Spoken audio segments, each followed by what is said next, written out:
এই সম্ভাবনাময় ক্ষুদ্র ও মাঝারি উদ্যোক্তাদের নিয়ে এসএমই ফাউন্ডেশনের উদ্যোগে আগামী 7 থেকে 14 ডিসেম্বর বাংলাদেশ চীন মৈত্রী সম্মেলন কেন্দ্রে এবারের আয়োজন 12তম এসএমই পণ্য মেলা 2025। 3 লাখেরও অধিক দর্শনার্থী, 4 শতাধিক স্টল, থিমেটিক সেমিনার সহ থাকছে নানা আয়োজন। দেশের হাজারো উদ্যোক্তাদের স্বপ্ন ও সাফল্যের যাত্রায় 8 দিন ব্যাপী আয়োজিত উৎসবে আপনাদের সকলকে স্বাগত। পবিত্র কোরআন থেকে তেলাওয়াত করছেন হাফেজ কারি মাওলানা মুফতি মোহাম্মদ রবিউল ইসলাম।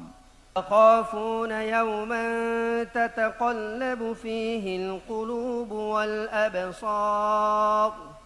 উৎপাদন ও সেবা খাত এবং প্রান্তিক উদ্যোক্তাদের অগ্রাধিকার দিয়ে শতভাগ ঋণ আদায় নিশ্চিত করতে ঋণের সাথে ও বিভিন্ন অআর্থিক সেবা যুক্ত করে এ মডেলের আওতায় ঋণ প্রদান করা হয়। এসএমই ফাউন্ডেশনের সাথে পরিচয় হওয়ার পর থেকে মূলত আমরা বিজনেসটা একটা ভিন্ন মাত্রা যুক্ত হয়। এসএমই ফাউন্ডেশনের সহযোগিতায় আমরা যার মাধ্যমে আসলে আমার ব্যবসাটাকে একটা গ্রোথ লেভেলে নিয়ে আসতে পেরেছি। এসএমই ফাউন্ডেশন সারা দেশে 177টি এসএমই ক্লাস্টার চিহ্নিত করে সেসব ক্লাস্টারের চাহিদা নিরূপণ ও উন্নয়নে কাজ করছে। সুধীবৃন্দ, এবার সূচনা বক্তব্য রাখবেন এসএমই ফাউন্ডেশনের ব্যবস্থাপনা পরিচালক জনাব আনোয়ার হোসেন চৌধুরী। বিসমিল্লাহির রহমানির রহিম।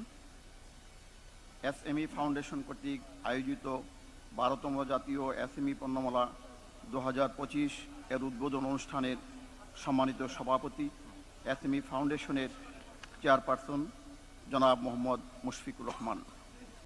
এই মেলা আয়োজনের জন্য এসএমই ফাউন্ডেশনের সহ সংশ্লিষ্ট সবাইকে ধন্যবাদ জানিয়ে আমি 12তম জাতীয় এসএমই পণ্য মেলার 2025-এর শুভ উদ্বোধন ঘোষণা করছি। সবাইকে ধন্যবাদ।